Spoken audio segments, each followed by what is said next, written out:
the thing that I tell people when they ask, though, is, wrestle and grow. Like, in what way? Well, I want you to grow more organized and more confident and more influential. And that really is a good description of what coaching is. Coaching should be a little bit of a wrestle. Some of the textbooks over the years have called it the dance. But I like the idea of the wrestle. It's a little awkward and painful to have these conversations and you're not sure what the answers are and you're trying to figure it out. So when I say organized, confident, and influential, if you think about it, it's really grammar, dialectic, and rhetoric. Classical Conversation Studios presents Refining Rhetoric with CEO Robert Bortins, a podcast where faith, business, politics, and classical education meet. Join us as we use the classical tools of rhetoric to seek truth in every arena of life. Hello and welcome back to another episode of Refining Rhetoric. Today my guest is Mark Ramsay. Mark is a business consultant and coach through his firm HipSocket, which applies the classical model of education to help businesses rise to their full potential. He's also a homeschool dad and challenge director with Classical Conversations. Mark, welcome to the show. Really glad to be here. Love talking about this stuff. Now, your consulting firm uses the classical tools to help businesses thrive, but how did you become interested in really just using classical tools for business, and how have you integrated these things as you've, started consulting? Yeah, it's a really good question because I didn't learn about classical tools until I was already doing my line of work.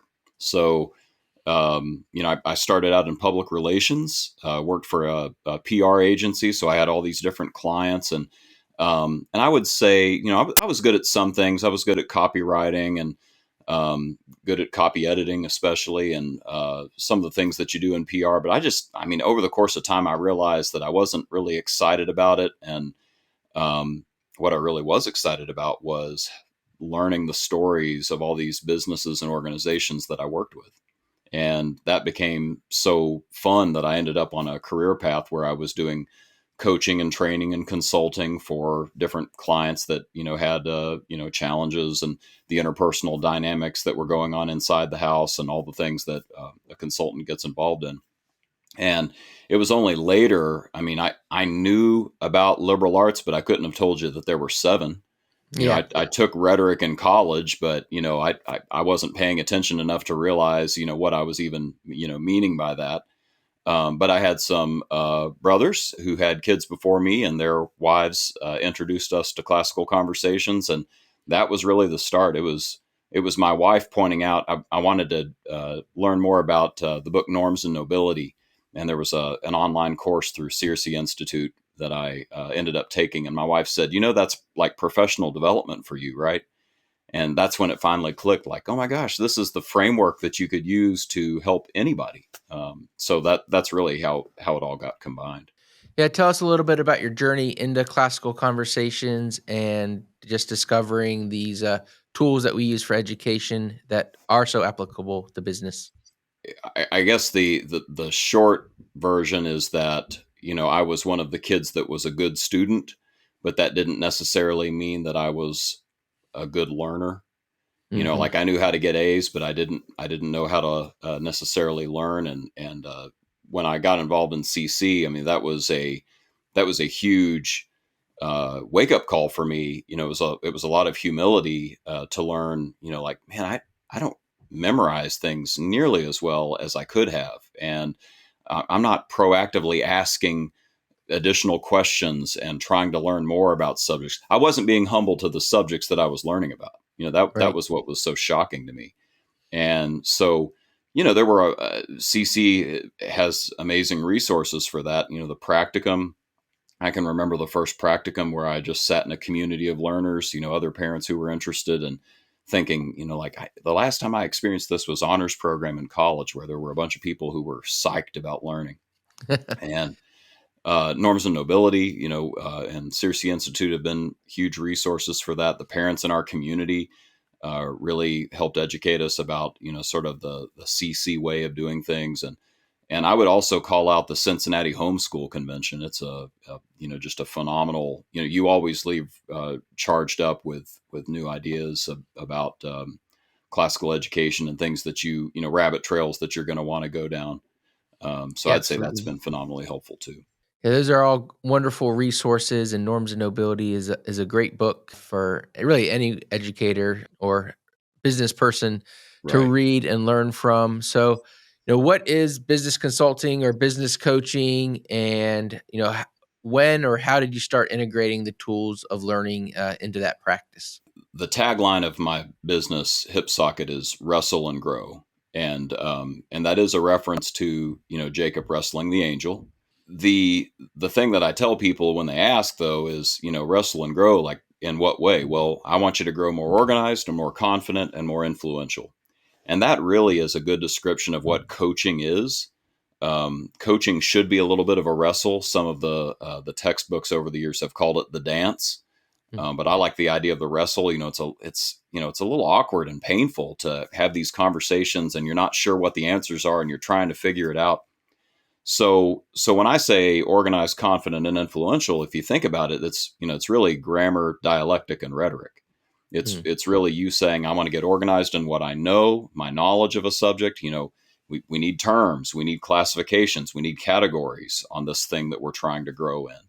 And if I'm going to get confident, I'm going to need a dialectic. I'm going to need to have some way to play with the concepts that we're talking about and come to some conclusions where I say, yeah, I think I do understand what I'm talking about. So you get knowledge and understanding that way through, getting organized and getting confident. And now you can be influential. And that's what rhetoric is, at least by some definitions, is the art of persuasion, identifying the means of persuasion. And that's why most clients come to me, is they're trying to be persuasive over something. They're trying to be influential, to have good wisdom, to use their knowledge and their understanding to be influential over their market or their employees or themselves. In a lot of Mm. cases, it's, better time management and, railing in their emotions in the moment and things like that. So that's sort of the process in a general sense. Yeah, no, and I think that's really kind of models that coaching aspect models what we do in our challenge program, which I believe you, as we said in the introduction, that you participate in as a director. And I think about just the leadership skills that we try to develop of our own team members here at Classical Conversations, and intentionally using the tools of learning that we give to our students and our communities, trying to interpret those in a way that help us run the organization more effectively and serve our customers better. So that's one of the reasons I wanted to have you on. Was It's pretty exciting because that's something that we're always trying to do. Like, okay, how do we incorporate these ideas into our training? We know this is the best way to learn, but most modern books on training or development, they come from it in a modern education paradigm, and we want to say, okay, if it's true, and there is a lot of truth, it's either biblical or it can be approached more effectively from a classical model. And so that's something that we are actively always trying to challenge ourselves with here, is using these tools of learning in our own business, and how we can do that more effectively. As you transitioned, like, what does that look like in a coaching conversation for you? Because all of our directors, of course, are their own small businesses. A lot of their, husbands or even the wives have businesses or pastors, and they're involved in all sorts of other organizations. So how do we use these tools of learning that we think of in that community aspect for a better, more robust global conversation? Yeah, that's a great question. I think maybe the quick and easy answer is just to talk about the common topics. If you have a desire for rhetoric, you're going to, well, let me say that a better way. If you have a desire for being influential and a desire for persuading others, then the canons of rhetoric are what you're going to be introduced to pretty early on. And, the canon of invention, it's not about inventing a new subject. It's about an inventory of all the things you know about a subject. That takes humility, right? That requires a lot of questions. There happens to be 5 different branches of questions that you could ask. And again, my clients don't even have to know about that for me to start asking those questions, and just stay curious and ask enough questions that they suss out what exactly is going on in their particular situation. And I'm thinking of particular example, I had a client that in the back of the room, some of the leadership team was sort of whispering, we're not making progress on this one thing that we were working with Mark on. And progress was the word we kept saying. And I said, yeah, so, okay, well, what is progress? We had a meeting where I said, what is progress? What are the things that would be going on that would allow progress to happen? How would you know that you had made progress? Right. What are the elements of progress? And if you're familiar with the common topics, you can just hear, that I'm just running through them. That's all I did. It was a short meeting. It was the best meeting they'd ever had, and they came up with 2 action items at the end of that meeting. So there's like a simple explanation of, just, use the tools that we're already using in CC and in, classical schools and so on. And they port right over because we're still trying to get awareness and take action. That's what everybody's trying to do, right? We're trying to grow in our insights and then apply those insights in our world. Just do that. Yeah, I know one of the things in business you often, when you have a problem, the first thing you want to do is solve the symptoms. And asking why 5 times, and Yes. trying to get, what does everybody know, what's the point of view, what's the end goal, what are we really trying to accomplish here to make sure we're solving the right problem, is all part of that classical method and the tools that students will be learning in the challenge program, and of course being prepared for in the foundations and essentials programs here at Classical Conversations. And if you're in a classical school, your students are going to be developing those similar tools, versus really a modern education, in my opinion, is just like you said, how do I get an A on the test? How do I, fit in? How do I make sure that, I'm not disrupting the class? And Right. unfortunately, that doesn't really give you the tools to be successful later in life. And of course, I think we're seeing the fruit of that with Gen Z and, some of the societal problems that we have, and we're trying to address from a non-biblical worldview because of our Yeah. education system. Well, and think of how key it's going to be able to have conversations, right? I mean, some of these folks coming into the workforce, I had a client one time that they needed to have it was the write up conversation. There was an employee who had made a repeated violation. I think it was tardiness. I don't remember what it was, but they had to have the conversation to say, "Hey, this can't continue. Let's talk about it." He couldn't talk to them. Now, I'm not saying they approached the conversation classically, but I mean, he literally stood up and left the room multiple times because he was so unsure of how to handle himself when he got such negative feedback. Mm. That's our world. That's our world. And so for us to come into the workplace, and this is the beauty of classical education, right? Is that it's not just the excellence that the Greeks and Romans called out, but it's tied with that treating every human being as the image of God, putting those two together and saying we're desiring excellence, and you are made in the image of God and deserve to be treated as worthy of something. You put those two together, and that's a scary, scary combo for building a culture.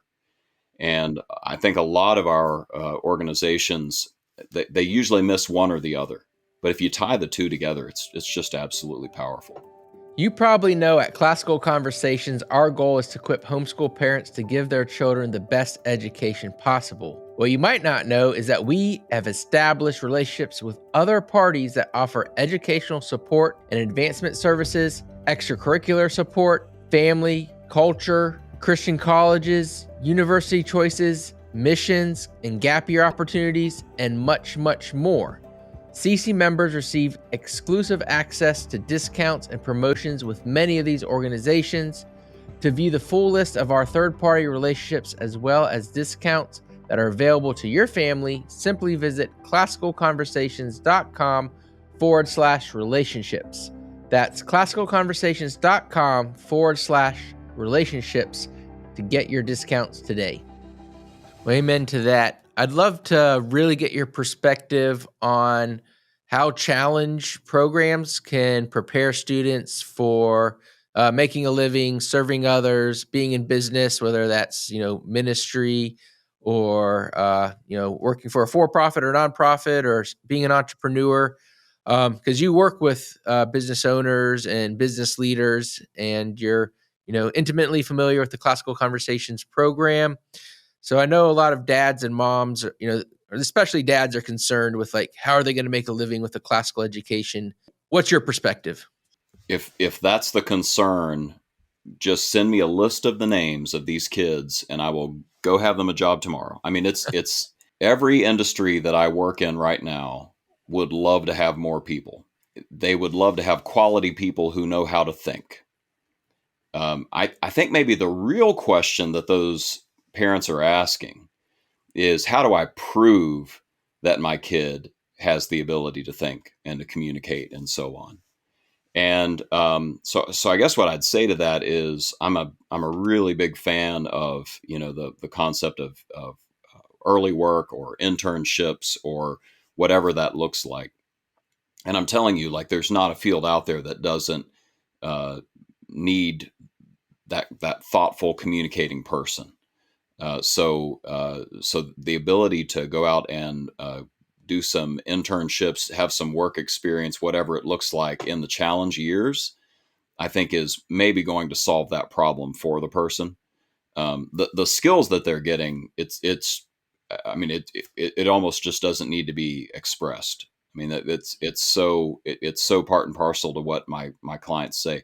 When I was first sort of fiddling with the idea of combining classical education into my coaching practice, I remember walking alongside the general manager of a big car dealership with I guess he had 100 employees, and he was walking me to the door. We were done for the day, and I said, "Yeah, I'm thinking about doing this." And I sort of described the trivium, and he just stopped and turned, and he said, I need that right now. Like, if I could just get employees to think for a change."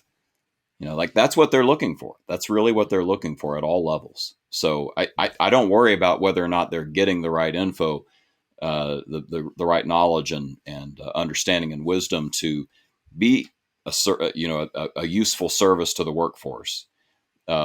Maybe the real question is, how do we show that instead of tell that? Work experience would be one way to do it. Yeah, 100% agree. When I was growing up, I thought I wanted to be a computer engineer. And we found like a small company, about 12, 13 employees, and I interned with them. And they worked on really cool projects for, small businesses and even like Fortune 500 companies. And, I got to work, one day a week during the school year because we had that flexibility because we homeschooled and full time. And I discovered that I did not want to be a computer engineer, but I did enjoy engineering. And of course, I went and got an industrial engineering degree. But, if you think about it, something like 17% of people who graduate college are in their own field like 3 years after graduation. And Yeah. so people are spending all this money, getting in debt, don't necessarily even know what they're doing. But homeschooling, and especially classically educated students, have an opportunity early on. I know our like CIO here, Bob, his daughter, wanted to work at a farm, and so she made goat milk and did a lot of hands-on things like that. And Mm-hmm. now she's getting ready to go to college, but not that working at Chick-fil-A or bagging groceries is bad, and those are all things that can be really good and beneficial. But because of the flexibility of homeschooling, you really have an opportunity of being more direct and more individualized on your work selection for young people and trying to pair them up with ways that can really benefit them in the future, whether it's getting valuable experience in a field that they're going to pursue or finding out that the field they thought they were going to enjoy really isn't all it cracked up to be or doesn't fit them personally. So Spot on. I just got to say, I think that's the number one, like, just, pet project for me is, man, I wish more people got into business. I remember seeing people that, would flourish in a retail environment, but they felt like, well, I just need to be doing something real. Like, I should probably go get a college degree and go, work in a cubicle farm. That's not what they said, but I mean, that was sort of the impression that you got is, like, I need to be doing something real. Well, retail work is real, right? Like, serving people is a big deal. I have a shoe store client. They're amazing. The shoe store has trained so many people on a lot of skills that apply to anything that you're going to do in life, right? How to listen to customers is a big skill to have in life. So you can get all of that through work experience in a variety of ways, and again, that allows you to show instead of tell. Yeah. I worked for what they call vector marketing, but it's really Cutco knives, selling the knives for 2 summers. And yeah, I think, whether it's retail or, waitering or waitressing or sales, that those are all roles that young people can take that really give them a leg up in the future if they, no matter what they pursue, whether it's being a pastor or being a clerk or being an accountant. We can all use those interpersonal skills that are developed through one-on-one interaction with lots of different people with lots of That's different right. backgrounds. That's exactly right. Different backgrounds is a very nice way to say that. Yeah. Well, especially these days. Right. Now, The Lost Tools of Learning by Dorothy Sayers motivated a lot of us to learn more about classical education. There's The Lost Tools of Writing that we use in our challenge programs. And I'm understanding that you're in the middle of writing a book called The Lost Tools of Business. So tell us a little bit about that process. What is it going to be about? When's it coming out, if you have a date yet? And what motivated you to write this? So you picked up on my naming scheme there for sure. I really wanted I wanted something that kind of encapsulated for the business person who was not introduced to classical education at all, to show the riches that were available. And the book is actually a draft of it is done, and the goal is to publish it this year. Notice how vague I was as we record this on January 2nd, but yeah. So we talk a lot in the book about paideia and the idea that if culture is what you're really after, then man, Western civilization, which has lasted roughly 2,000 years, came from this this idea that we would make education our culture. We would use education as a way to be intentional about our culture. If you want a strong culture, here's a method, right? Here's a culture building method. And so we also talk about arete, the idea of that there's an excellence, there's a potential that everyone can reach for, and by the time it gets pulled over into the Christian context, it's moral excellence as well as just regular excellence in anything like the Iliad might talk about. And we're going to talk about skole, the idea that we need to pause, that we need to say, wait a minute, I'm not going to do and be busy. I'm going to stop and take time to say, what's important here? What are the things I need to think through? Yeah, we do something at Classical Conversations called Clarity Break, and it's from we use the EOS Yeah. process. I don't know if you're familiar with that Yeah. entrepreneur operating system, but they really encourage that idea of skole and rest, of taking whether it's weekly or monthly time to just step back and think and relax. And it's so important because, like, in learning, it's a lot like weightlifting. For those who weightlift, you don't actually get stronger when you're weightlifting. You get stronger through the repair process, through Right. resting, through feeding your body with the right nutrients. And a lot of times, learning isn't really about sitting and just doing all the time, but it's about that reflection and that downtime and that boredom. And I think it really does translate to work and producing better outcomes for your team members. So Well, no, that's you're spot on, and really that's why coaching as a field exists, in my opinion. I can't remember the professor who said it, and I think it was at a seminary actually, but he said training without coaching is a waste of time. mm, Like if you're not going to double click and pause and say, now, what did I just hear? What was useful there? How could I apply it? Why are you doing it? You're just going through the motions, which was, in school, I was really good at that. I got a 4.0, but that was because I was checking all the boxes. I wasn't stopping to say, okay, am I deeply learning something here? Am I going to apply it? And the rest of the book, that's really what it's about, honestly, is the trivium and how you would take that into consideration and say, all right, how would I get organized in my knowledge? How would I, get a greater understanding by, growing in my confidence in this subject, and how would I take it to the world and be influential? So that's the goal. mm.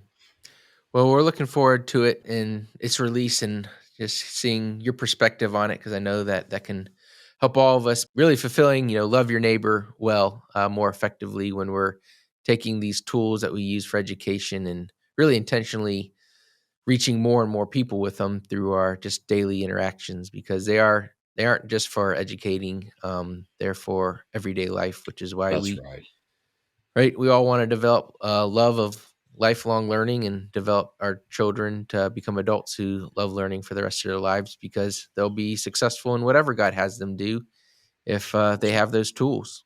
That's exactly right. Now, tell us a little bit about being a business owner and how that can help you be involved with your kids' lives, or how do you even like integrate your children in with what you do on a daily basis? Yeah. So, they call millennials digital natives. I was really an entrepreneurial native. My dad was really, probably he wouldn't have said it this way, but he was probably my first exposure to classical education. Just all these interests and all these different, books and music albums and things coming into the house. And I was exposed to all that. And then when dad decided to go out on his own, I was exposed to that and saw him sort of set up a completely different kind of consulting practice. But basically, I got to see what it was like for him to, be at home and be at work at the same time. And I got to see him deal with the uncertainty of, where's the next paycheck coming from. And so I don't worry about that as much as I learn now that people who are just starting out in having their own private practice struggle with all the time. I'm sort of used to the uncertainty of it, and it's why I named the business Hip Socket, right? Because with every step I take, I get a chance to remember that I'm limping a little bit, just like Jacob was after the angel, and saying, hey, I saw the face of God and I lived. I say all that because if that's your mindset and you're coming into life that way, it was relatively easy for me to say, you know what, I'm going to take a day of the week, and it's going to hurt my income, but it'll be fine. And I'm going to be a challenge director. And I've actually committed that I'll do A, B, 1, 2, 3, and 4, just so our community has some, stability, and the parents know that there's going to be that there for them. Right. Um, and I have a door closed over here, and the kids know not to come in when Daddy's on a podcast. So so It that's does the make extra for thing. good videos when the Yeah, kids come in on the TV, in the background or whatever, and the wife pulls them away. you're not wrong. You're not wrong. Well, Mark, I really appreciate you being on the podcast today. And I always like to leave people wanting a little bit more. So, where can they go to find out more about your business or connect with you or talk about how they could even, implement these classical tools in their own lives in a more robust way? Yeah, hipsocket.net, hipsocket one word, and it's .net. We've got a whole resources page where we've got some things we didn't even get into. There's a podcast. There's a series of excerpts from classical literature that we've turned into worksheets that you could use, for a book club or even a workplace discussion. I'd like to see workplace book clubs across the nation. That would be my goal. Literature book clubs, not like reading a business book. But yeah, a lot of stuff there. And if I can help anybody, I'd be happy to hear from you and have a conversation. Well, we do both here at Classical Conversations. We do one quarter, we'll do like a business book, and the next quarter, we'll do a piece of literature from our challenge program. And Oh, that's cool. we do that with almost all the employees are encouraged to participate each quarter. So, I love it. well, of course, go check out the podcast, go check out the website. And Mark, just really appreciate you being on. And can you just, for those dads out there that might be listening, what is one piece of homeschooling encouragement that you can give them? Because oftentimes they're not as involved, or don't necessarily have the time that the moms are doing in the homeschooling world. So what's one piece of encouragement you can give them? Have a conversation. Have a conversation. It's classical conversation, so we can't go wrong with having conversations. Have a conversation with your wife. What do you need?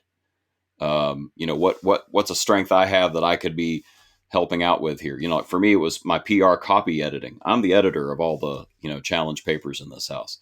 It might be have a book club, right? I mean, get together with some guys and go through some classic works and ask, questions. And just, anytime you're having a conversation, it's really helpful to be a student and not an expert, right? Like really ask questions, really, really have good communication about it. So whether it's with your wife or with a book club, I would say go have some good conversations where you're getting to be a student and trying to learn. All right. Well, thank you so much for being on the show today. Thank you. I really enjoyed today's conversation with Mark and hearing the perspective of a classically educated or classically educating father who's committed to homeschooling through Challenge 4. What a great idea. If you're a tutor or leader in classical conversations, be sure to share this episode with your families, because I think they'll be very encouraged to hear from someone who owns their own business and is helping other people run theirs successfully, the wonderful tools of learning that your students are getting. And be sure to check us out on YouTube, and be sure to subscribe and like and do all the things, because we can only get our message out there if the algorithm sees us. And so you can help us out with that. So thank you so much. Thank you for listening to Refining Rhetoric with Robert Bortins. Want more? Make sure to subscribe so you won't miss an episode. You can also follow us on social media to continue the conversation, and visit classicalconversations.com/rhetoric to find out how you can join a local homeschool community.